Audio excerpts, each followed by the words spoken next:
तो चलिए अब पढ़ लेते हैं कि पोषक पदार्थों का वर्गीकरण, ठीक है, यानी पोषक पदार्थों को कितने भागों में वर्गीकृत किया गया है, ठीक है। चलिए इसको हम लोग पढ़ लेते हैं, ठीक है। हम जानते हैं जब हम लोग भोजन को ग्रहण करते हैं तो उसमें विभिन्न प्रकार के पोषक तत्व पाए जाते हैं, ठीक है। इन पोषक तत्व का काम यही रहता है, कुछ पोषक तत्व हमारे शरीर को ऊर्जा प्रदान करते हैं तथा कुछ पोषक तत्व हमारे शरीर का विकास तथा शरीर की मरम्मत करते हैं, और कुछ पोषक तत्व ये होते हैं जो हमारे शरीर की रोग प्रतिरोधक क्षमता को बढ़ाने का कार्य करते हैं, ठीक है ना। तो इस तरह से पोषक पदार्थों में टोटल 5 प्रकार के मुख्य रूप से पोषक तत्व पाए जाते हैं, ठीक है ना। यानी उन 5 प्रकार के जो पोषक तत्व पाए जाते हैं इनके बारे में हम लोग को विस्तार से पढ़ना है, ठीक है। उनमें से पहला जो पोषक तत्व है उसको बोलते हैं कार्बोहाइड्रेट, ठीक है। तो पहला पोषक तत्व हम लोग कार्बोहाइड्रेट के बारे में पढ़ने जा रहे हैं, ठीक है। अब पढ़ेंगे कार्बोहाइड्रेट आखिर में होता क्या है, ठीक है। तो कार्बोहाइड्रेट यह एक कार्बनिक यौगिक होता है जो कार्बन, हाइड्रोजन और ऑक्सीजन के, ठीक है, मिलने से बनता है। यानी कार्बोहाइड्रेट का जो निर्माण होता है ना वो कार्बन से, हाइड्रोजन से और ऑक्सीजन से मिलने के वजह से किसका निर्माण होता है, कार्बोहाइड्रेट का निर्माण होता है, ठीक है। ये जो कार्बोहाइड्रेट में कार्बन, हाइड्रोजन और ऑक्सीजन का अनुपात होता है ना वो 1:2:1 अनुपात होता है, ठीक है। यानी 1:2:1 में ये तीनों तत्व मिलते हैं तब किसका निर्माण होता है, तो कार्बोहाइड्रेट का निर्माण होता है, ठीक है। अभी जो कार्बोहाइड्रेट होता है ना ये हमारे शरीर में कोशिकीय ईंधन के रूप में कार्य करता है। कोशिकीय ईंधन मतलब हमारा शरीर जो है कोशिकाओं से मिलकर बना हुआ है। अब इस कोशिकाओं में, ठीक है, एक अंग पाया जाता है, कोशिकांग पाया जाता है जिसको बोलते हैं माइटोकॉन्ड्रिया। अब यही माइटोकॉन्ड्रिया तो किसका, ऊर्जा का निर्माण करता है, ठीक है। अभी माइटोकॉन्ड्रिया ऊर्जा का निर्माण कब करेगा, जब इसको कौन सी मिलेगा, कार्बोहाइड्रेट, वो भी किस रूप में, ग्लूकोज के रूप में, ठीक है। जब ग्लूकोज के रूप में कार्बोहाइड्रेट मिलेगा तभी देखिए वहां से कौन सी बनाएगा, ऊर्जा का निर्माण करेगा। इसलिए इस कार्बोहाइड्रेट को क्या बोला जाता है, कोशिकीय ईंधन बोला जाता है। यानी हमारे शरीर में जितनी भी जैविक क्रियाएं हो रही हैं उन जैविक क्रियाओं को करने के लिए जो भी ऊर्जा की आवश्यकता पड़ती है ना वो इन्हीं कार्बोहाइड्रेट से प्राप्त होता है। अब सिंपल सी बात है, भाषा में समझ लीजिए कार्बोहाइड्रेट आखिर में क्या होता है। यानी आप जो कुछ भी खाते हैं, एक तरह से फल फूल, अनाज, चावल, ठीक है, जो कुछ भी खाते हैं उन सब को हम लोग क्या बोलते हैं, कार्बोहाइड्रेट। उन सब में कौन सी होता है, कार्बोहाइड्रेट होता है, ठीक है। कार्बोहाइड्रेट 3 तत्वों से मिलकर बना होता है, याद कर लीजिएगा, कार्बन से, हाइड्रोजन से, ऑक्सीजन से। तीनों का अनुपात कितना होता है, 1:2:1 होता है, ठीक है। देखिए सब कुछ यहाँ पर हम बोर्ड पर लिख दिए हैं, इसको आप लोग चाहे तो पढ़ सकते हैं, ठीक है ना। अब देखिए जो कार्बोहाइड्रेट होता है ना ये 2 प्रकार का होता है, ठीक है। एक होता है सरल कार्बोहाइड्रेट, दूसरा होता है कौन सी, जटिल कार्बोहाइड्रेट, ठीक है। अब सरल कार्बोहाइड्रेट किसे कहते हैं, ठीक है, यानी ऐसा कार्बोहाइड्रेट जिसको हमारी कोशिकाएं आसानी से ग्रहण कर लेती हैं उनको क्या बोलेंगे, सरल कार्बोहाइड्रेट, ठीक है ना। जैसे सरल कार्बोहाइड्रेट में आते हैं ग्लूकोज आता है, फ्रक्टोज आता है, लैक्टोज आता है, ठीक है ना। ये सब कैसे कार्बोहाइड्रेट हैं, तो सरल कार्बोहाइड्रेट है। देख लीजिए ग्लूकोज, फ्रक्टोज, लैक्टोज इत्यादि सब कैसे हैं, सरल कार्बोहाइड्रेट। सरल कार्बोहाइड्रेट कहाँ मिलते हैं, किन पौधों में मिलते हैं, ठीक है ना। तो ये गन्ना में मिलेंगे, गन्ना में जो कार्बोहाइड्रेट मिलेगा वो कैसा मिलेगा, सरल, वो आसानी से उसका पाचन हो जाएगा, ठीक है ना। और गन्ना हो गया, चुकंदर, चुकंदर में भी कैसा होता है, सरल कार्बोहाइड्रेट, ठीक है ना। अब देख लीजिए खजूर, खजूर में भी कैसा होता है, तो सरल कार्बोहाइड्रेट पाए जाते हैं, ठीक है ना। इस तरह से सरल कार्बोहाइड्रेट में याद रखिएगा ग्लूकोज, फ्रक्टोज, ठीक है ना, लैक्टोज, ठीक है ना, गैलेक्टोज, ये सब कैसे होते हैं, सरल कार्बोहाइड्रेट होते हैं। दूसरा प्रकार क्या होता है, जटिल कार्बोहाइड्रेट, ठीक है ना। जटिल कार्बोहाइड्रेट के रूप में कौन सा होता है, जिसको बोलते हैं मंड या फिर क्या बोल दीजिए, स्टार्च बोल दीजिए। यानी अभी सब क्या होता है, जब बहुत सारे छोटे छोटे, ठीक है, सरल कार्बोहाइड्रेट आपस में जुट जाते हैं ना तो उसी को बोलेंगे कौन सी, मंड बोलेंगे, ठीक है ना। क्या बोलेंगे, मंड, या फिर क्या बोल दीजिए, स्टार्च। ये क्या होता है, जटिल कार्बोहाइड्रेट। ये सब किस में पाया जाता है, तो आलू, चावल, मक्का इत्यादि में कौन सी पाया जाता है, तो जटिल कार्बोहाइड्रेट, ठीक है ना। आलू में, चावल में, मक्का में, साबुत दाना में भी कौन सी पाया जाता है? यही जटिल कार्बोहाइड्रेट पाया जाता है। इस ठीक ना। अब देखिए हम लोग कार्बोहाइड्रेट पढ़ लिए, कार्बोहाइड्रेट के प्रकार पढ़ लिए, 2 प्रकार के होते हैं। अब बताइए ये कार्बोहाइड्रेट का आखिर में कार्य क्या होता है? अभी बताएं। इसका तो एक काम आप लोग समझ गए, ये ऊर्जा प्रदान करवाता है। क्या प्रदान करवाता है? ऊर्जा। इसके अलावा और बहुत भी काम करता है कार्बोहाइड्रेट, उसको भी समझ लेते हैं। पहला काम देख लीजिए, यह ऊर्जा का स्रोत है। अभी आपको बताएं हमारे शरीर में जितने भी ऊर्जा की आवश्यकता पड़ती है वो किससे हमको मिल जाता है? कार्बोहाइड्रेट से, ठीक है। कैसे मिलता है? हम लोग खाते हैं, ग्लूकोज पच करके ग्लूकोज होता है, ग्लूकोज का होता है फिर, ठीक ना, ऑक्सीजन से क्रिया कर, मतलब ऑक्सीजन की उपस्थिति में उसको तोड़ करके को ऊर्जा प्रदान करवा देता है, ठीक ना। चलिए हम जानते हैं कौन सी ऊर्जा इससे प्राप्त होता है। दूसरा देख लीजिए, पौधों में मंड के रूप में तथा जंतुओं में ग्लाइकोजन के रूप में क्या होता है? संचित ईंधन का स्रोत है। अब इसको समझिए। हम जानते हैं पौधे अपना भोजन स्वयं बनाते हैं। जब पौधे प्रकाश संश्लेषण द्वारा अपना भोजन स्वयं बनाएंगे तो अपना भोजन ग्लूकोज के रूप में बनाएंगे। अब ग्लूकोज उनको जितना आवश्यकता रहता है उतना तो ग्रहण कर लेते हैं, बाकी जो ग्लूकोज बच जाता है ना वो अपने अंदर, ठीक ना, यानी अपने अंदर, पौधे अपने अंदर ही उसको किसके रूप में? मंड के रूप में स्टोर कर लेते हैं। अभी मंड के रूप में या तो जड़ों में स्टोर करेंगे या तो फलों में जाकर के स्टोर कर लेते हैं, ताकि जब प्रकाश संश्लेषण की क्रिया ना हो पाए तब इस भोजन का सब क्या कर पाते हैं? उपयोग कर पाते हैं। अब जंतुओं में, जंतु मतलब हम लोग भी एक तरह से जंतु है ना, हम लोग में मान लीजिए ग्लूकोज हम लोग ज़्यादा खा लिए, मान लीजिए हमारे शरीर को जितना ऊर्जा की आवश्यकता था उतना ऊर्जा वो ग्लूकोज का उपयोग कर लेगा, लेकिन जो फालतू में जो ग्लूकोज हम लोग खाए हैं अब वो तो क्या होगा? हमारे शरीर में एक तरह से स्टोर होगा। वो किस रूप में स्टोर होगा? तो ग्लाइकोजन के रूप में। यानी हमारे शरीर में एक अंग है जिसको बोलते हैं लीवर। लीवर क्या करता है? जब एक्सेस मात्रा में हम ग्लूकोज खा लेते हैं तो वो क्या करता है? लीवर उस ग्लूकोज को, ठीक ना, ग्लाइकोजन के रूप में क्या कर देता है? इकट्ठा कर देता है। अब जब ग्लाइकोजन के रूप में इकट्ठा कर देगा हमारे शरीर में, ठीक ना, कौन करेगा? तो लीवर यानी यकृत। जब हम कभी भी उपवास रखेंगे, जब हमको भूख लगेगा, मान लीजिए भोजन की आवश्यकता पड़ेगी, ठीक ना, तो हमारे शरीर को ऊर्जा की आवश्यकता भी पड़ेगी। अब जब ऊर्जा हम लोग को नहीं मिल पाएगा, भोजन बाहर से नहीं मिल पाएगा, तब यह ग्लाइकोजन का होता है टूट टूट करके ग्लूकोज बनाता है। तब वो ग्लूकोज से हमारा शरीर क्या करता? ऊर्जा प्राप्त करता, ठीक ना। चलिए अब बताइए, पौधों में ये कार्बोहाइड्रेट किसके रूप में जमा रहता है? इकट्ठा रहता है मंड के रूप में, लेकिन जंतुओं में किसके रूप में? ग्लाइकोजन के रूप में, ठीक है। दूसरा काम हो गया। तीसरा काम देखिए, यह हमारे शरीर का जो कोशिका है ना, कोशिका झिल्ली के निर्माण में भी सहायता करता है। कौन? ये कार्बोहाइड्रेट। तथा हमारे शरीर में जो संयोजी उत्तक पाए जाते हैं ना, उन संयोजी उत्तकों के भी निर्माण में सहायता करता है। कौन? यह कार्बोहाइड्रेट, ठीक है। तो इसका काम ये भी होता है। अब देख लीजिए, जो कार्बोहाइड्रेट होता है ना, अभी बताएं आपको, बहुत ज़्यादा मात्रा में यदि कार्बोहाइड्रेट हम लोग क्या कर लिए, अपने अंदर सेवन कर लेंगे, यानी यूज कर खा लेंगे, तभी कार्बोहाइड्रेट का होता है ये वसा के रूप में भी संचित हो जाता है। इसके रूप में? फैट के रूप में। देखिए ये वसा में परिवर्तित होकर संचित ईंधन का कार्य करता है। यानी बहुत ज़्यादा जब हम लोग कौन सी कार्बोहाइड्रेट का सेवन करेंगे तो धीरे धीरे वसा के रूप में क्या हो जाएगा? ये संचित हो जाएगा। हम जानते हैं वसा से भी क्या मिलता है? ऊर्जा मिलता है। तो ये वसा के रूप में भी क्या हो जाता है? संचित हो जाता है, ठीक है। और एक काम देख लीजिए, डीएनए तथा आरएनए में, ठीक है, डीऑक्सीराइबोज शर्करा तथा राइबोज शर्करा पाई जाती है। अच्छा, डीएनए और आरएनए, इसके बारे में आगे हम लोग बहुत विस्तार से चर्चा करेंगे, ध्यान से देखिएगा।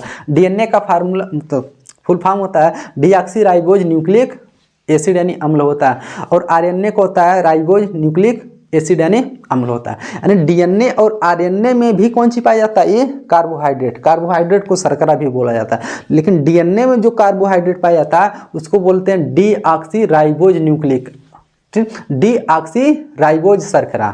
और आरएनए में जो पाया जाता है उसको बोलते हैं राइबोज शर्करा, ठीक ना। यानी जो डीएनए में कार्बोहाइड्रेट पाया जाएगा उसको बोलेंगे डीऑक्सीराइबोज, कौन सी? शर्करा या फिर कार्बोहाइड्रेट। और जो आरएनए में पाया जाएगा उसको बोलेंगे राइबोज शर्करा। तो देख रहे हैं डीएनए, यानी हम लोग का जो डीएनए और आरएनए है उसमें भी कौन सी पाया जा रहा है?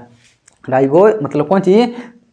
कार्बोहाइड्रेट, या फिर इसको क्या बोल सकते हैं हम लोग? शर्करा बोल सकते हैं, ठीक है। तो इस तरह से देख लीजिए बहुत सारा कौन सी काम होता है किसका? कार्बोहाइड्रेट का। कार्बोहाइड्रेट देखिए किससे मिलकर बना होता है? कार्बन, हाइड्रोजन और ऑक्सीजन से। कितने प्रकार के होते हैं? 2 प्रकार के, सरल और जटिल कार्बोहाइड्रेट, ठीक ना। तो आशा करते हैं आप लोग को कार्बोहाइड्रेट के बारे में अच्छे से समझ में आया होगा। अब आगे हम लोग पढ़ लेते हैं दूसरा पोषक तत्व, उसको भी हम लोग पढ़ लेते हैं।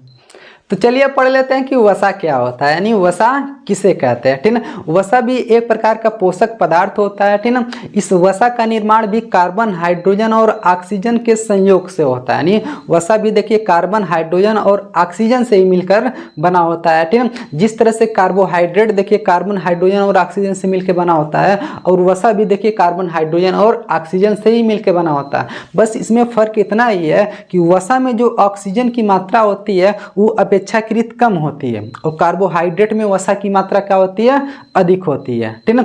इस तरह से जो वसा का निर्माण होता है ना, ये भी देखिए कार्बन, हाइड्रोजन और ऑक्सीजन से ही मिलके बना होता है, लेकिन इसमें ऑक्सीजन की मात्रा अपेक्षाकृत कम होता है, ठीक।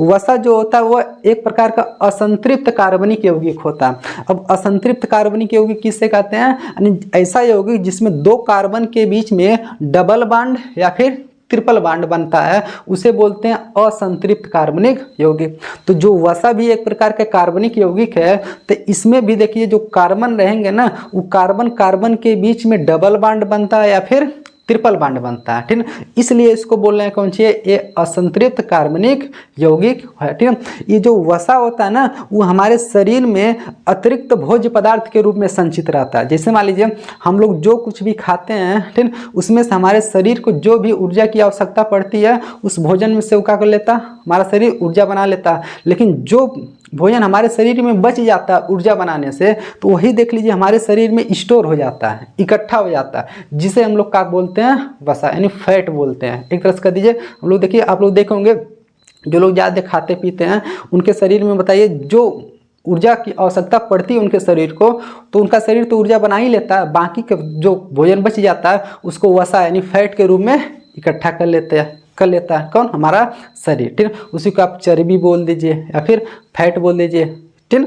तो इस तरह से देख लीजिए वसा हमारे शरीर में अतिरिक्त भोज्य पदार्थ के रूप में संचित होता है, यानी जो हमारे शरीर में भोजन बच जाता है ना ऊर्जा बनाने से, ठीक है, वही हमारे शरीर में इकट्ठा हो जाता है, स्टोर हो जाता है, उसे क्या बोलते हैं हम लोग, वसा बोलते हैं, ठीक। अब देख लीजिए इस वसा का काम क्या होता है, ठीक। जो वसा होता है ना, ये हमारे शरीर के तापमान को नियंत्रित करता है, यानी हमारे शरीर के तापमान को एक समान बनाए रखने का काम भी वसा का ही होता है, ठीक। और साथ ही साथ ये जो वसा है ना, वो हमारे शरीर को एक निश्चित आकार प्रदान करता है। देख लीजिए, यानी हम लोग का जो शरीर देख लीजिए, यानी एक निश्चित आकार में है, ठीक ना। ऐसा नहीं ना कहीं इधर से निकला हुआ है, कहीं इधर से निकला हुआ, कहीं इधर से निकला हुआ है, ठीक ना, नहीं। क्यों? क्योंकि जो वसा है ना, ये हमारे शरीर को देख लें एक निश्चित आकार प्रदान करने का भी काम करता है, ठीक ना। तो देखिए वसा के बारे में यहाँ पर हम विस्तार से लिख दिए, अभी इसको आगे पढ़ के सुना देंगे, पहले आप समझ लीजिए, ठीक है। अब ये वसा मिलता कहाँ कहाँ है, इसको समझ लीजिए। तो वसा सबसे अधिक, ठीक ना, जंतुओं से मिलता है, और पौधों से भी मिलता है, ऐसी बात नहीं है। तो जंतुओं से जो वसा मिलता है ना, वो जानते हैं किस रूप में मिलता है, वो चाहे हमको घी के रूप में मिलेगा, मक्खन के रूप में मिलेगा, ठीक है, दूध के रूप में मिलेगा, ठीक है। इन सब के रूप में हमको क्या मिलता है, वसा मिलता है। कहाँ से? जंतुओं से। अब बताइए पौधों से भी तो हमको वसा मिलता है, तो पौधों से भी हमको भोजन के रूप में वसा कैसे मिलता है, जैसे नारियल से भी, नारियल में भी हमको क्या मिलता है, बहुत सारा वसा मिलता है। मूंगफली हो गया, ठीक ना, सरसों हो गया, जो भी तिलहन वाले पौधे होते हैं, तिलहन वाले, ठीक ना, उनसे हमको वसा ज़्यादा मात्रा में मिलता है। अब बताइए ये जो वसा हमारे शरीर में देखने अतिरिक्त भोज्य पदार्थ के रूप में संचित है ना, ये वसा से भी हमको ऊर्जा मिलता है, ठीक, यानी हमारे शरीर को बताइए, हमारे शरीर को काम करने के लिए ऊर्जा चाहिए, तो ये हम जानते हैं कार्बोहाइड्रेट से तो ऊर्जा मिलता ही मिलता है, वसा से भी हमारे शरीर को क्या मिलता है, ऊर्जा मिलता है। तो हमारे शरीर को टोटल 3 चीज़ों से ऊर्जा मिलता है, 3 पोषक पदार्थों से ऊर्जा मिलता है। पहला कार्बोहाइड्रेट, दूसरा कौन सी, वसा, और तीसरा है प्रोटीन। अभी आगे पढ़ेंगे प्रोटीन क्या होता है, प्रोटीन से भी हमको क्या मिलता है, ऊर्जा मिलता है। तो हमारे शरीर में यदि सबसे ज़्यादा ऊर्जा किसी चीज़ से मिलता है ना, तो वह कौन सी, वसा, यानी वसा से हमारे शरीर में सबसे ज़्यादा ऊर्जा मिलता है। उसके बाद कार्बोहाइड्रेट से मिलता है, उसके बाद प्रोटीन से मिलता है, ठीक। वसा लगभग 1 ग्राम वसा का सेवन करने से लगभग 9 कैलोरी ऊर्जा हमारे शरीर को मिलता है। वहीं देख लीजिए 1 ग्राम मान लीजिए कार्बोहाइड्रेट का सेवन कर लिए, तो उसमें से लगभग 4 ग्राम हमको 4 कैलोरी ऊर्जा मिलता है। वहीं प्रोटीन देख लीजिए उससे थोड़ा सा कम मिलता है, यानी कार्बोहाइड्रेट से भी थोड़ा कम, यानी 1 ग्राम कौन सी प्रोटीन का सेवन करते हैं तो उससे भी लगभग मान के चलिए 4 ग्राम ही कौन सी मिलता है, 4 कैलोरी ऊर्जा हमको मिलता है। 4 ग्राम में 4 कैलोरी ऊर्जा मिलता है। ठीक है, देख रहे हैं हमारे शरीर को यदि सबसे ज़्यादा ऊर्जा कोई प्रदान करवाता है तो कौन करवाता है, तो वसा। लेकिन हम लोग सबसे ज़्यादा यदि सेवन किसी चीज़ का करते हैं तो कार्बोहाइड्रेट का। किसका सेवन करते हैं, कार्बोहाइड्रेट का। यही सब कार्बोहाइड्रेट देख लीजिए हमारे शरीर में स्टोर हो करके, ठीक ना, फैट जिसको बोलते हैं, वसा का निर्माण कर देते हैं। ठीक ना, चलिए ये सब तो हम लोग पढ़ लिए किसके बारे में, वसा के बारे में। अब देखिए वसा का कार्य क्या होता है हमारे शरीर में, इसको भी हम लोग समझ लेते हैं। ठीक है, देखिए यहाँ सब कुछ लिखे होंगे वसा का क्या, वसा क्या होता है, वसा के कार्य क्या होता है, इसको बाद में पढ़ करके हम लोग समझ लेंगे। ठीक है, चलिए पढ़ ही लेते हैं पहले। देख लिए लिखे हैं वसा भी का है, वसा भी कार्बन, हाइड्रोजन व ऑक्सीजन के असंतृप्त यौगिक होते हैं, वही आपको बताएं। ठीक है, ये क्या होते हैं, कार्बन, हाइड्रोजन और ऑक्सीजन के असंतृप्त यौगिक, यानी इनमें कार्बन कार्बन के बीच में डबल या फिर ट्रिपल बॉन्ड होगा। ठीक ना, चलिए किंतु इसमें ऑक्सीजन की मात्रा क्या होता है, ऑक्सीजन की मात्रा अपेक्षाकृत कम होता है, वही आपको बताएं। इसमें ऑक्सीजन की मात्रा क्या होती है, कम होती है। ठीक है, शरीर में यह अतिरिक्त भोज्य पदार्थ के रूप में संचित होते हैं। देख लीजिए शरीर में किसके रूप में, अतिरिक्त भोज्य पदार्थ के रूप में संग्रहित होते हैं। ठीक ना, और ऊर्जा प्रदान करते हैं। देख लिया आपको बताएं, हमको क्या करते हैं, ऊर्जा प्रदान करते हैं, हमारे शरीर को ऊर्जा प्रदान करते हैं। ये तापमान नियंत्रण एवं कोशिका कला के निर्माण में भी सहायक होते हैं। आपको बताएं ये तापमान को नियंत्रित तो करते ही करते हैं, बाकी हमारे शरीर में जो भी कोशिकाएं हैं उस कोशिकाओं के चारों तरफ जो कोशिका झिल्ली है, कोशिका कला जिसको बोलते हैं, ठीक ना, तो उस कोशिका कला के निर्माण में भी ये क्या होते हैं, सहायक होते हैं। ठीक ना, चलिए इसके अतिरिक्त बताइए, ये हमारे शरीर के तापमान को नियंत्रित करते हैं और हमारे शरीर को क्या करते हैं, एक निश्चित आकृति प्रदान करवाने का काम करते हैं। ठीक ना, और देख लीजिए पशुओं में यह किसके, मक्खन, घी, मक्खन, पनीर, दूध, घी इत्यादि के रूप में मिलते हैं। और देखिए पौधों में उनको कैसे, वनस्पति में कैसे मिलते हैं, नारियल के रूप में, बादाम, मूंगफली, सरसों, तिलहन, जितना भी तिलहनी पौधे होते हैं उसमें सबसे ज़्यादा कौन सी मिलता है, वसा मिलता है। अब तो वसा के बारे में पढ़ लिए, अब वसा का कार्य क्या क्या होता है इसको समझ लेते हैं। देख लिए वसा का यहाँ 3 4 5 काम लिखे हैं, एक एक करके समझा देते हैं। पहला काम आपको बताया, वसा से हमको क्या करते हैं, ऊर्जा प्रदान करवाते हैं, मतलब ये ऊर्जा उत्पादन के मुख्य स्रोत हैं। आपको बताया वसा से बहुत ज़्यादा ऊर्जा मिलता है हमको, तो ऊर्जा प्रदान करवाने का भी काम करते हैं हमारे शरीर को। ठीक, ये शरीर के तापमान को नियंत्रित निश्चित बनाए में सहायता करते हैं, यानी हमारे शरीर का तापमान जो एक समान बना रहता है, ठीक ना, जो कुछ भी यानी 37 डिग्री सेल्सियस, ठीक, वो एक समान बनाए रखने में भी किसका महत्वपूर्ण योगदान है, तो वसा का। ठीक ना, तीसरा देखिए यह वास्तविक, इनका वास्तविक महत्व संचित भोजन के रूप में होता है, आपको बताएं। ठीक, ये हमारे शरीर में कैसे रहते हैं, यानी संचित भोजन के रूप में इकट्ठा रहते हैं। ठीक ना, चलिए चौथा काम देखिए, ये देख लीजिए ए विटामिन ए, डी, ई तथा कुछ हार्मोन में देख लीजिए का हार्मोन के लिए विलायक का कार्य करते हैं। मतलब हमारे शरीर में बताइए जो भी हम लोग विटामिन का सेवन करते हैं उसमें से विटामिन ए, विटामिन कौन सा, डी, विटामिन ई, ए, डी, ई और के भी, ए, डी, ई, के, vitamin A, vitamin D, vitamin E, vitamin के, इन चारों विटामिन के लिए ये विलायक का काम करते हैं। विलायक मतलब वसा में इस चारों विटामिन का हो जाते हैं, घुल जाते हैं, यानी ये चारों विटामिन पानी में नहीं घुलते हैं, इसलिए वसा में घुलते नहीं है, इसलिए चारों विटामिन को बोलते हैं वसा में घुलनशील विटामिन। ठीक ना, तो देख लिये वसा में ये चारों विटामिन घुल जाते हैं तथा हमारे शरीर में बहुत प्रकार के हार्मोन भी बनते हैं, कुछ हार्मोन भी देख लिए इसमें क्या हो जाते हैं, घुल जाते हैं, इसलिए कुछ विटामिन तथा कुछ हार्मोन के लिए किसका काम करता है, विलायक के रूप में काम करता है। ठीक है, अब देखिए ये आवश्यकता पड़ने पर, ठीक ना, कार्बोहाइड्रेट में भी बदल जाता है। आपको बताया है ये हम लोग बहुत सारा कार्बोहाइड्रेट यानी ग्लूकोज खाते हैं तो ये देखिए स्टोर होकर के क्या बन जाता है, वसा। लेकिन आवश्यकता पड़ने पर मान लीजिए कभी हम उपवास रखते हैं, जिससे हमको भोजन नहीं मिलेगा तो हमारे शरीर को ऊर्जा चाहिए ना, तो का वही वसा देखिए टूट करके फिर से कार्बोहाइड्रेट में बदलेगा, यानी ग्लूकोज में। अभी जो वसा कार्बोहाइड्रेट में बदलता है ना, टूटता है ना, इस प्रक्रिया को बोलते हैं लिपोजेनेसिस।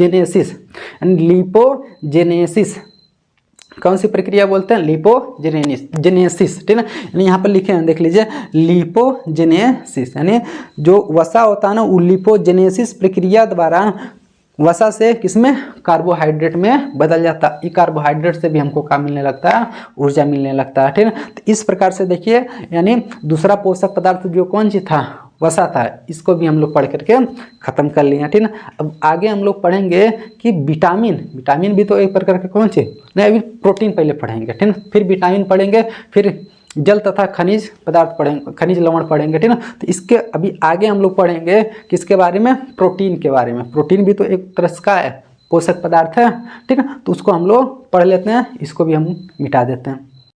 तो चलिए पढ़ लेते हैं कि प्रोटीन क्या होता है, यानी प्रोटीन किसे कहते हैं, ठीक है। तो प्रोटीन एक जटिल कार्बनिक यौगिक होता है जिसका निर्माण कार्बन, हाइड्रोजन, ऑक्सीजन तथा नाइट्रोजन के संयोग से होता है। यानी प्रोटीन जो होता है ना, वो 4 तत्वों से मिलकर बना होता है। पहला कौन सी, कार्बन होगा, ठीक है, हाइड्रोजन होगा, ऑक्सीजन होगा तथा नाइट्रोजन होगा, ठीक है। इन चारों के संयोग से किसका निर्माण होता है, तो प्रोटीन का निर्माण होता है, ठीक है। अभी जो प्रोटीन होता है ना, उस जीवों के शरीर में जो जीव द्रव्य है उसके निर्माण में सहायक का होता है, ठीक है। यानी हमारे शरीर में जो भी जीव द्रव्य है, अब जीव द्रव्य क्या होता है, हम जानते हैं हम लोग का शरीर किससे मिलकर बना होता है, तो कोशिका से मिलकर बना होता है। उस कोशिका के अंदर भी एक द्रव्य पाया जाता है, एक चिपचिपा पदार्थ पाया जाता है, जिसको बोलते हैं हम लोग कौन सी, कोशिका द्रव्य। और बहुत सारे कोशिकांग पाए जाते हैं, ठीक है, जैसे केंद्रक हो गया, माइटोकॉन्ड्रिया हो गया, ऐसा, ठीक है, बहुत कुछ पाए जाते हैं। तो सबकी बात नहीं कर रहे हैं, ठीक है। उस कोशिका के अंदर, ठीक है, एक चिपचिपा पदार्थ पाया जाएगा जिसको बोलेंगे कोशिका द्रव्य, और उसके बीच में नाभिक रहेगा। उस नाभिक के अंदर भी एक लिक्विड पाया जाता है जिसको बोलते हैं नाभिक द्रव, ठीक है। तो नाभिक द्रव और कोशिका द्रव जब आपस में मिलते हैं तो उसी को बोलते हैं कौन सी, जीव द्रव्य। तो इस जीव द्रव्य के निर्माण में भी कौन सहायक, सबसे महत्वपूर्ण भूमिका निभाता है, तो यही प्रोटीन, ठीक है। तो देख लीजिए, प्रोटीन जो होता है ना, उस सभी जीवों के शरीर में जो जीव द्रव्य का निर्माण होता है ना, वो किसके वजह से होता है, तो प्रोटीन के वजह से होता है। और तथा हमारे शरीर में जितने प्रकार के एंजाइम बनते हैं उन सभी एंजाइमों का निर्माण भी कौन करता है, तो प्रोटीन। यानी सभी एंजाइम जो बने होते हैं ना, वो किसके बने होते हैं, तो प्रोटीन के बने होते हैं। तो हम कह सकते हैं हमारे शरीर में जो भी एंजाइम निकल रहा है, यानी हमारे भोजन को पचाने में सभी जितने भी एंजाइम निकल रहे हैं, चाहे मुख से या फिर छोटी आंत तक, मुख से छोटी आंत तक जितने भी एंजाइम निकलते हैं उन सभी एंजाइमों का निर्माण किससे होता है, तो इसी प्रोटीन से होता है, ठीक है। अब इस प्रोटीन का काम होता है, ये हमारे शरीर में जो भी टूट फूट हो जाता है ना, यानी हमारे शरीर में कहीं पर भी मान लीजिए चोट लग गया, टूट फूट हो गया, उस टूट फूट की भरपाई यानी उसकी मरम्मत कौन करता है, तो यही प्रोटीन करता है, ठीक है। अभी हमारे शरीर में देख लीजिए कहीं पर भी टूट फूट हो जाएगा तो उसकी मरम्मत के लिए भी कौन जिम्मेदार है, यही प्रोटीन, ठीक है। जो प्रोटीन बना होता है ना, तो ये प्रोटीन अमीनो अम्ल से मिलके बना होता है, ठीक है। यानी बहुत सारे अमीनो अम्ल, बहुत सारे छोटे छोटे अमीनो अम्ल जब आपस में मिलते हैं ना, तो किसका निर्माण होता है, प्रोटीन का। प्रोटीन के एक अणु का निर्माण होता है। जैसे मान लीजिए हमका दिया बहुत सारे छोटे छोटे अमीनो अम्ल है, अमीनो अम्ल, ऐसे अमीनो अम्ल, अमीनो अम्ल, अमीनो अम्ल, अमीनो अम्ल, अमीनो अम्ल, जब सब एक के साथ मिल जाएंगे ना, तो यहाँ से क्या होगा, प्रोटीन बन जाएगा। किस कौन सी बनेगा, प्रोटीन का एक अणु बन जाएगा। तो देख रहे हैं, हम लोग कह सकते हैं जो प्रोटीन का निर्माण होता है वो किससे, अमीनो अम्ल का, ठीक है, अमीनो अम्ल से, ठीक है। तो हम लोग देख लिया प्रोटीन किससे बना हुआ, तो बना होता है तो अमीनो अम्ल से बना होता है, ठीक है। अब अच्छा बताइए, प्रोटीन जटिल कार्बनिक यौगिक है लेकिन किससे बना है, अमीनो अम्ल से, तो इस सरल कार्बनिक यौगिक है। देखिए छोटे छोटे अमीनो अम्ल जब आपस में जुड़ते हैं तो प्रोटीन का निर्माण हो जाता है, प्रोटीन जटिल हो जाता है। जब प्रोटीन टूटेगा ना, तो किस में टूटेगा, ये अमीनो अम्ल में, ठीक है ना। याद कर लीजिएगा, प्रोटीन किससे मिलके बना होता है, तो अमीनो अम्ल। अमीनो अम्ल का होता है सरल कार्बनिक यौगिक, प्रोटीन का होता है तो जटिल कार्बनिक यौगिक होता है, ठीक है। अब देख लीजिए, अभी हम आपको बताए हैं हम लोग का जो जीव द्रव्य होता है ना, उसका निर्माण भी किससे होता है, प्रोटीन से। अब प्रोटीन का निर्माण किससे होता है, तो अमीनो अम्ल से।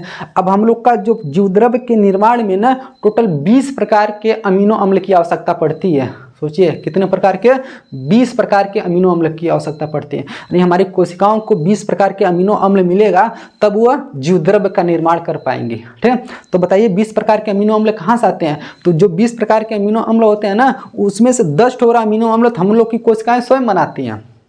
हम लोग के शरीर में जितनी भी कोशिकाएं हैं ना, उन सभी कोशिकाओं को बताइए जीव द्रव्य बनाने के लिए 20 प्रकार के क्या चाहिए, अमीनो अम्ल चाहिए। वो 20 ठोरे में से तो 10 ठोरा कोशिकाएं हम लोग की स्वयं बना लेती हैं। बाकी जो 10 ठो बचता है ना, उसको हमको बाहर से ग्रहण करना पड़ता है। किसके रूप में, भोजन के रूप में। ऐसा भोजन करते हैं जिसमें प्रोटीन भी रहता है, उस प्रोटीन में अमीनो अम्ल भी रहता है, ठीक है। तो उस अमीनो अम्ल से देखिए 10 ठो अमीनो अम्ल ठीक है, हम लोग के जीव द्रव्य के निर्माण में भाग ले लेते हैं। ठीक है, तो इस तरह से देख रहे हैं जो 20 ठोर अमीनो अम्ल की आवश्यकता पड़ रही है, 10 ठो तो हम लोग की कोशिकाएं स्वयं बना ली, बाकी 10 ठो हमको कहाँ से लेना पड़ा है, बाहर से लेना पड़ा है। ठीक, अब देख लीजिए जो बाहर से हम लोग अमीनो अम्ल लेते हैं, प्रोटीन लेते हैं यानी अमीनो अम्ल, तो उसको बोलते हैं आवश्यक अमीनो अम्ल।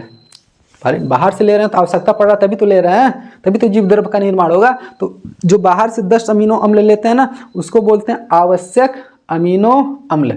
तथा हमारे शरीर में, शरीर की कोशिकाओं में जो 10 ठो बन रही हैं वो तो बनी रही हैं, पहले से हमारे शरीर में है। ठीक, किसकी आवश्यकता है ना, इसलिए इसको बोलते हैं अनावश्यक, यानी इन 10 अमीनो अम्ल का बाहर से आवश्यकता नहीं ना, इसलिए इसको बोलते हैं कौन सी, अनावश्यक अमीनो अम्ल बोलते हैं। ठीक है, जो कुछ भी हम लिखे हैं देखिए सब कुछ आपको बोर्ड पे लिखा हुआ मिल जाएगा, आप लोग इसका स्क्रीनशॉट ले लेते हैं, पढ़ के सुना भी देंगे, पहले समझ लीजिए। ठीक, अब देख लीजिए हम लोग इतना पढ़ लिए, प्रोटीन का निर्माण किससे होता है, तो अमीनो अम्ल से होता है। ठीक, अब देख लीजिए ये प्रोटीन आखिर में मिलता कहाँ पर है, तो ये प्रोटीन हमको देखिए जंतुओं से भी मिलता है और वनस्पति यानी पेड़ पौधों से भी मिलता है। अब जंतु से कैसे मिलेगा, ठीक है, तो जंतुओं से ही हमको मांस, मछली, अंडा, दूध, पनीर इत्यादि के रूप में मिलता है। ठीक है, देखिए मांस मछली में भी बहुत ज़्यादा प्रोटीन होते हैं, अंडा खाएंगे उसमें भी रहता है, दूध खाएंगे उसमें भी रहता है, ठीक है, पनीर खाएंगे तो उसमें भी रहता है कौन सी, प्रोटीन। तो जंतुओं से इस तरह से हमको क्या मिलता है, प्रोटीन मिलता है।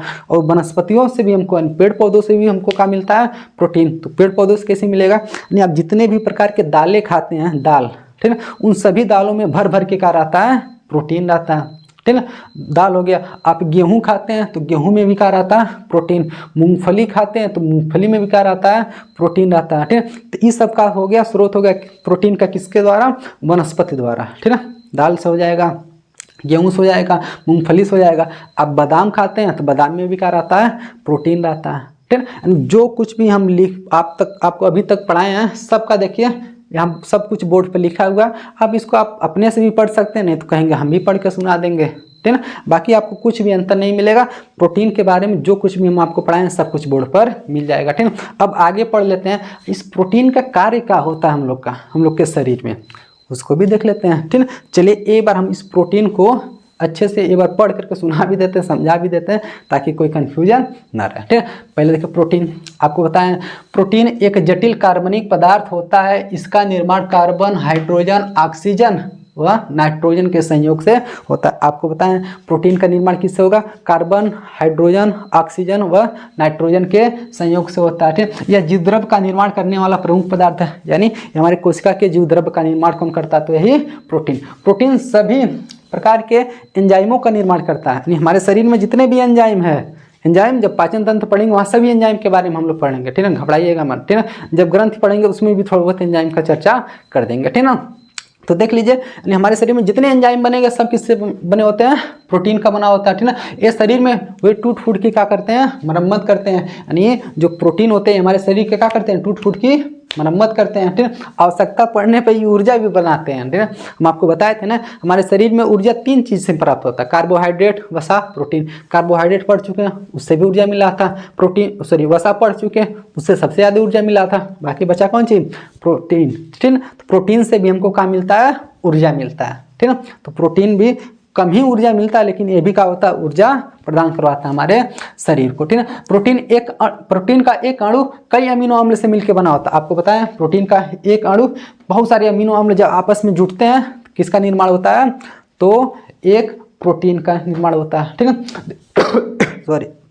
तो देख लिए जंतुओं के जीव द्रव्य की संरचना में 20 प्रकार के अमीनो अम्ल भाग लेते हैं। के प्रकार के 20 प्रकार के अमीनो अम्ल भाग लेते हैं। ठीक है, देखिए जिनका निर्माण इसमें देखिए इसमें से 10 अमीनो अम्ल का निर्माण कोशिकाएं स्वयं करते हैं। सब जो कुछ भी हम पढ़ाए हैं ना सब कुछ आपको बोर्ड पे लिखा हुआ मिल जा रहा है। ठीक है, 10 टोकरा कोशिकाएं स्वयं बनाती हैं, बाकी 10 टोकरा देखिए भोजन के रूप में हम लोग क्या करते हैं, ग्रहण करते हैं। ठीक है, जिनका निर्माण कोशिकाएं स्वयं करती हैं उन्हें क्या बोलते हैं, अनावश्यक, उसको आवश्यकता नहीं पड़ता, लेकिन जो हम लोग बाहर से लेते हैं उसको क्या बोलते हैं हम लोग, आवश्यक बोलते हैं। ठीक है, अब ये प्रोटीन कहाँ से मिलता है, जंतुओं से मिलता है, मांस, मछली, दूध, अंडा उंडा से मिलता है। ठीक है, बताइए की है। अब बताइए वनस्पति से देखिए दालों के रूप में, गेहूं के रूप में, ठीक है, मूंगफली के रूप में, बादाम खाएंगे तो उसमें भी क्या रहता है, प्रोटीन आपको मिल ही जाता है। ये तो रहा प्रोटीन के बारे में। अब प्रोटीन के काम क्या क्या होते हैं उसको भी समझ लीजिए। प्रोटीन का पहला काम आपको बताया, हमारे शरीर में कहीं भी टूट फूट हो जाएगा तो उसकी मरम्मत करेगा। हमारे शरीर के विकास और वृद्धि में भी कौन सहायक होता है, यही प्रोटीन।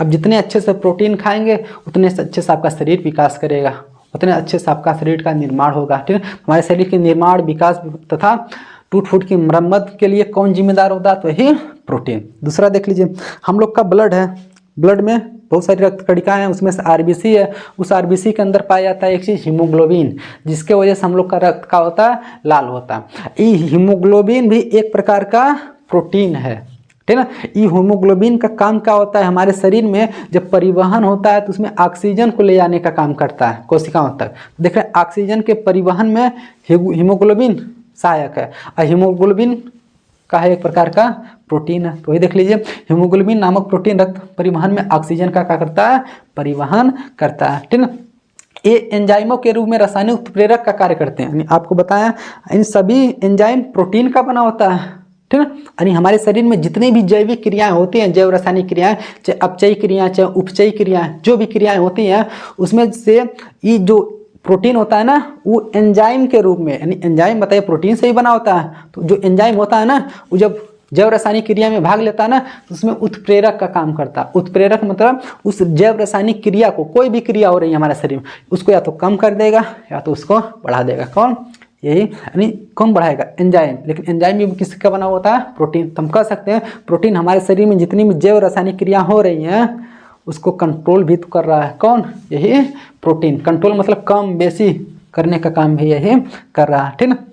ये वसाओं के संश्लेषण में भी क्या होता है, सहायक, यानी ये वसा के निर्माण में भी सहायक होता है, ठीक है। यानी हम कह सकते हैं प्रोटीन से भी वसा बनता है, ठीक है, यानी वसा के निर्माण में भी क्या होता है, सहायक। मान लिया आप एक्सेस मात्रा में प्रोटीन का सेवन कर लिए तो हमारे शरीर में स्टोर होगा करेगा, तो किसके रूप में जाकर स्टोर होगा, वसा के रूप में जाके स्टोर हो जाएगा, ठीक है। सबसे मेन चीज, हमारे ब्लड में 2 प्रोटीन और पाया जाता है जिसको बोलते हैं थ्रोम्बिन और फाइब्रिनोजेन। कौन सा, थ्रोम्बिन और फाइब्रिनोजेन। ये भी एक प्रकार का क्या है, प्रोटीन। और बहुत सारे प्रोटीन पाए जाते हैं, एल्बुमिन, ग्लोबुलिन, ठीक है, बहुत सारे पाए जाते हैं, ठीक है, हमारे रुधिर में ये।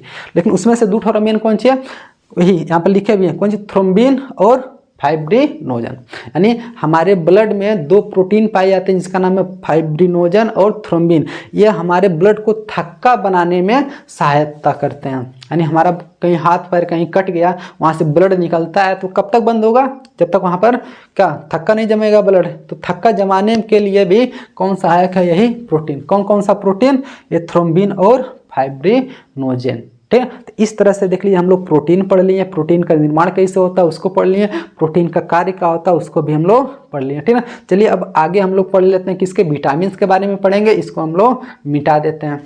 तो चलिए अब पढ़ लेते हैं कि विटामिन क्या होते हैं, ठीक है, यानी विटामिन किसे कहते हैं, ठीक है। तो विटामिन भी एक प्रकार का पोषक पदार्थ होता है, ठीक है, यानी विटामिन भी एक जटिल कार्बनिक पदार्थ होता है, यानी यह भी एक जटिल कार्बनिक यौगिक होता है। यह हमारे शरीर में होने वाली सभी उपापचयी क्रियाओं के लिए आवश्यक होता है। यानी हमारे शरीर में जो भी उपापचयी क्रियाएं हो रही हैं उन सब में भी किसकी आवश्यकता पड़ती है, तो विटामिन की आवश्यकता पड़ती है, ठीक है। यानी उपापचयी क्रिया क्या होती है, यानी हमारे शरीर में होने वाली सभी क्रियाओं के सम्मिलित रूप को क्या बोलते हैं, उपापचयी क्रिया। यानी हमारे शरीर में जो भी क्रिया हो रही है, चाहे वह अपचयी क्रिया हो रहा हो या फिर उपचयी क्रिया हो रहा हो, इन दोनों को भी मिला देंगे, इसी को क्या बोलते हैं हम लोग, कौन सी, उपापचयी क्रिया।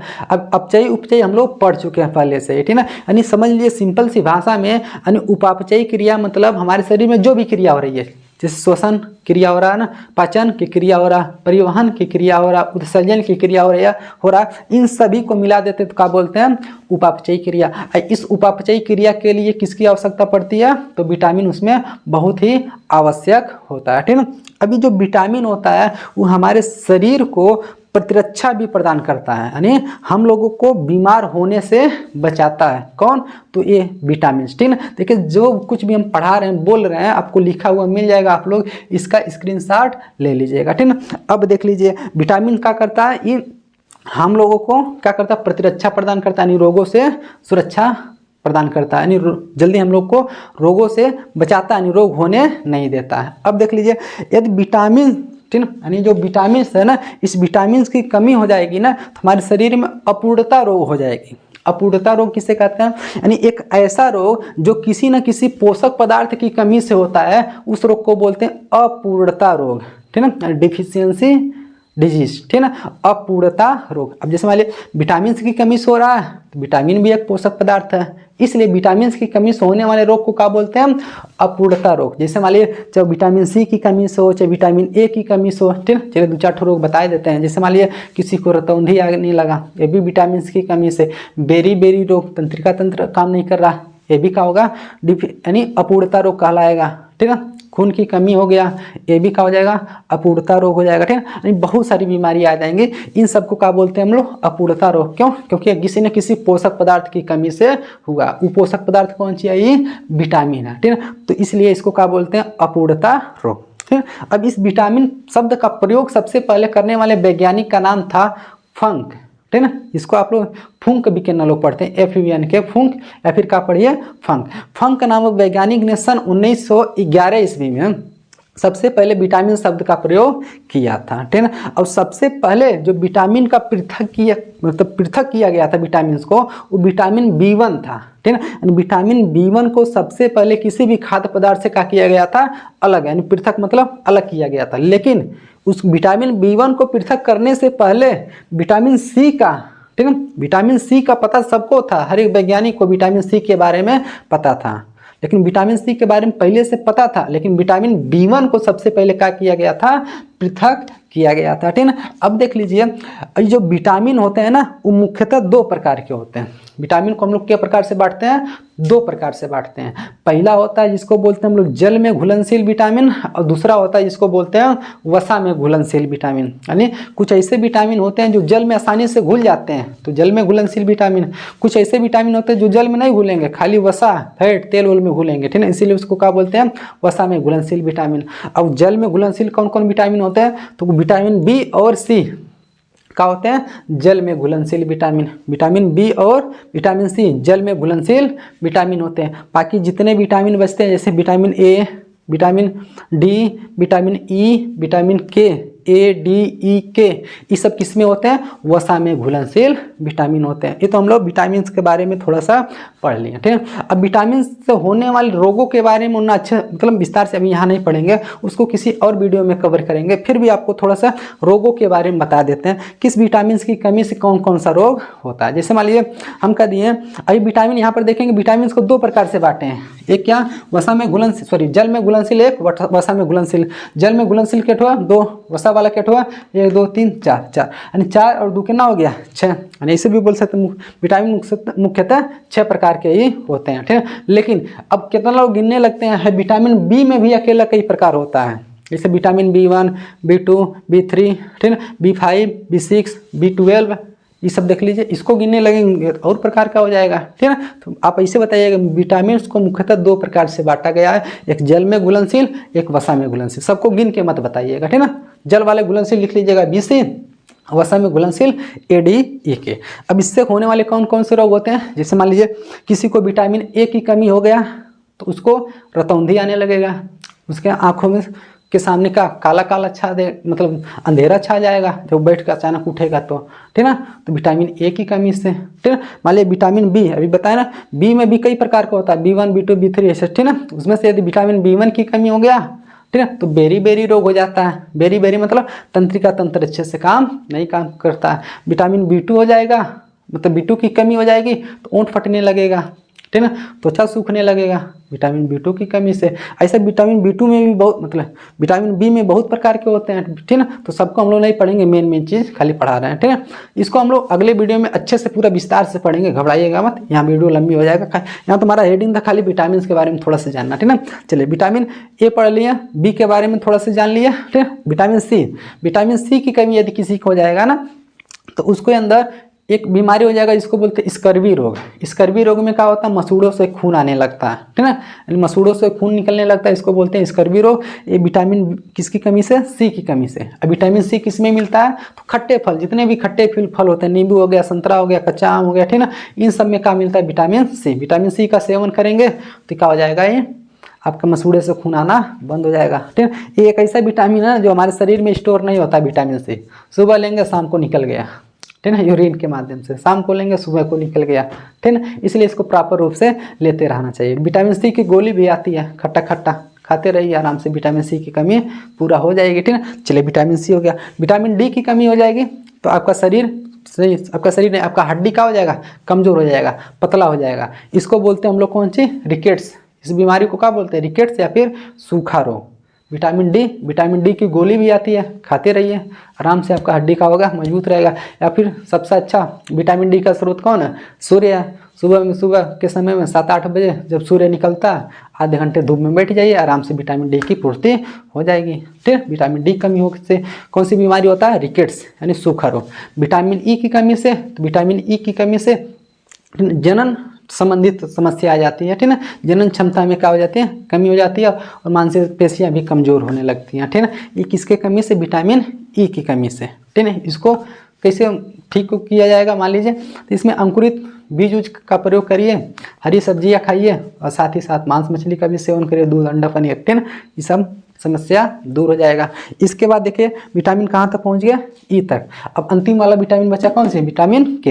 यदि विटामिन के क्या हो गया, आपके शरीर में कमी हो गया ना, जानते हैं किस रोग, कौन सा रोग हो जाएगा, तो आपके शरीर में जो रक्त का थक्का जमता है ना, वो रक्त थक्का नहीं जमेगा। कब, जब विटामिन के की कमी हो जाएगी तब। तो यदि आपके शरीर के अंदर विटामिन के की कमी हो गया तो रक्त का थक्का जमना क्या हो जाएगा, बंद हो जाएगा। आपका शरीर कहीं कट गया तो ब्लड बहते रहेगा। ठीक ना, इसलिए विटामिन के को भी आप लोग मेंटेन करके चलिए। ठीक है, इस तरह से देख लीजिए हम लोग विटामिन के बारे में थोड़ा बहुत अध्ययन कर लिए। ठीक है, अब आगे हम लोग पढ़ लेते हैं थोड़ा सा खनिज लवण के बारे में। जल तथा खनिज लवण क्या होते हैं इसके बारे में पढ़ लेते हैं। तो चलिए अब पढ़ लेते हैं खनिज लवण तथा जल के बारे में, यानी जल और खनिज लवण का हमारे शरीर में क्या उपयोग होता है, क्या महत्व होता है, इसके बारे में हम लोग पढ़ लेते हैं। ठीक है, तो पहले हम लोग पढ़ेंगे जल के बारे में, फिर पढ़ेंगे हम लोग कौन सी, खनिज लवण के बारे में। ठीक है, तो चलिए पढ़ लेते हैं पहले जल। ठीक है, हम जानते हैं सभी सजीवों के शरीर का लगभग 45 से 80% भाग क्या होता है, जल होता है। यानी सभी सजीवों के शरीर में लगभग 45 से 80% औसतन बताया है। ठीक है, किसी के शरीर में जल की मात्रा कम होगी तो इसलिए 45% बताया है। किसी के शरीर में जल की मात्रा बहुत अधिक होगी, उसको लगभग 80% का होता है, जल ही जल होता है। इसलिए हम क्या बताएं, 45 से 80% के बीच में लगभग सभी सजीवों के शरीर में क्या होता है, जल होता है। जैसे मान लीजिए मनुष्य के शरीर में होता है 60 से 70% का होता है जल, सबसे अधिक का होता है जल ही होता है। अब इस जल कहाँ होता है, जल जानते हैं इसका काम क्या होता है, यह हमारे शरीर के जो जीव द्रव्य है ना, हमारे शरीर की जो कोशिकाएं हैं, कोशिका के अंदर जो जीव द्रव्य है, उस जीव द्रव्य के निर्माण में भी क्या होता है, सहायक होता है। उस जीव द्रव्य में भी कौन सी पाया जाता है, जल पाया जाता है। अब चूंकि हमारे शरीर में करोड़ों कोशिकाएं हैं, करोड़ों कोशिकाओं में जीव द्रव्य होगा, उस जीव द्रव्य में भी कौन सी है, जल ही है। हमारा ब्लड है, खून है, खून में भी क्या है, जल है, जल उसमें भी पाया जाता है, क्योंकि खून में प्लाज्मा और रुधिर कणिकाएं, प्लाज्मा में तो 90% कौन सी होता है, जल ही होता है। तो देखना हमारे पूरे शरीर में जल है, तो इसलिए पूरे शरीर का लगभग क्या परसेंट, 60 से 70% का होता है, पानी ही पानी होता है। अब इस जल का काम क्या होता है, जल होता है ना, ये हमारे शरीर में होने वाली जो भी जैविक क्रियाएं हो रही हैं, कोई भी क्रिया हमारे शरीर में हो रहा है ना, उन सभी क्रियाओं में ये सार्वत्रिक विलायक के रूप में कार्य करता है। सार्वत्रिक विलायक मतलब यानी लगभग जिसमें सब कुछ घुल जाता है उसको क्या बोलते हैं, सार्वत्रिक विलायक। ठीक है, तो हमारे शरीर में होने वाली जैविक क्रियाओं में, ठीक है, लगभग हर एक क्रिया में जल भाग लेगा, इसलिए इसको क्या बोल रहे हैं, सार्वत्रिक विलायक के रूप में, यानी विलायक के रूप में, यानी इसमें कुछ भी आसानी से घुल जाता है, इसलिए इसको सार्वत्रिक विलायक के रूप में मतलब यह कार्य करता है। ठीक है, और इसका कार्य यह भी होता है, यह हमारे शरीर के तापमान को भी नियंत्रित करता है, यानी पानी हमारे शरीर के तापमान को भी नियंत्रित करता है, तथा यह परिवहन में भी सहायता करता है।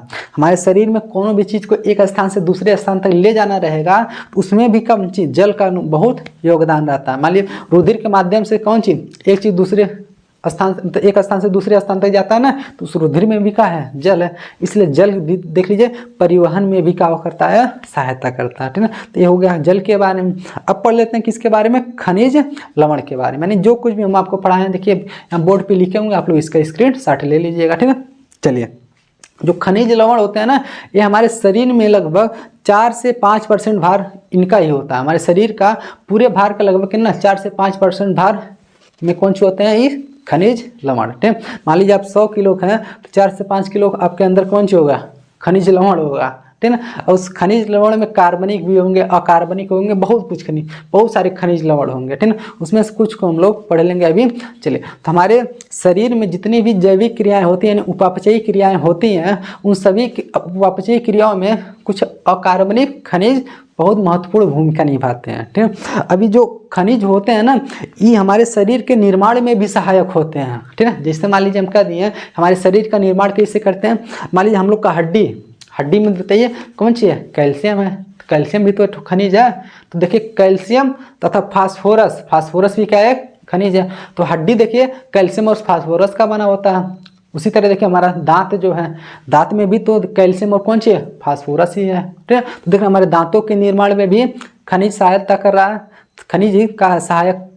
और हमारे हड्डियों के निर्माण में भी कौन सी है, खनिज सहायक रूप में कार्य कर रहा है, ठीक। उसी तरह बता दीजिए जैसे हमारे अंदर एक हार्मोन बनता है, थायरॉक्सिन हार्मोन, ठीक। इसमें कौन खनिज महत्वपूर्ण भूमिका निभाता है, तो आयोडीन। तो आयोडीन के, ठीक, आयोडीन जिसके अंदर आयोडीन की कमी हो जाती है, थायरॉक्सिन हार्मोन नहीं बन पाता। तो देख रहे हैं हम लोग के हार्मोन, कौन हार्मोन, थायरॉक्सिन हार्मोन भी कौन बना रहा है, कोई ना कोई खनिज। इसी तरह हमारे शरीर में जैसे मान लीजिए हम लोग के खून में हीमोग्लोबिन है, हीमोग्लोबिन में भी देख लीजिए एक खनिज रहता है जिसको बोलते हैं कौन सी, लोहा। तो देख रहे हैं लोहा की वजह से कौन सी बना है, हीमोग्लोबिन बना है। तो देख रहे हैं हमारे शरीर में बहुत सारे खनिज का है, भरे भरे पड़े हुए हैं। इसलिए आपको बताया कौन सी, हमारे शरीर का लगभग 4 से 5% भार कौन सी है, टोटल क्या है, खनिज ही है, ठीक है ना। तो इस तरह से खनिज हमारे शरीर में इस तरह से मतलब कार्य करते हैं। यानी जितने भी पोषक पदार्थ होते हैं 4 या 5 जो भी होते थे, हम सबको पढ़ लिए एक एक करके। कार्बोहाइड्रेट पढ़े पहले, वसा पढ़े पहले, उसके बाद ठीक फिर प्रोटीन पढ़े, फिर विटामिन पढ़े, फिर खनिज लवण तथा जल पढ़ लिए, ठीक। यहाँ से हम लोग का पोषक पदार्थ क्या हो गया, खत्म। अब अगले वीडियो में हम लोग पढ़ेंगे पोषण का वर्गीकरण, ठीक है। पोषण कितने प्रकार के होते हैं, इन सब के बारे में हम लोग पढ़ेंगे।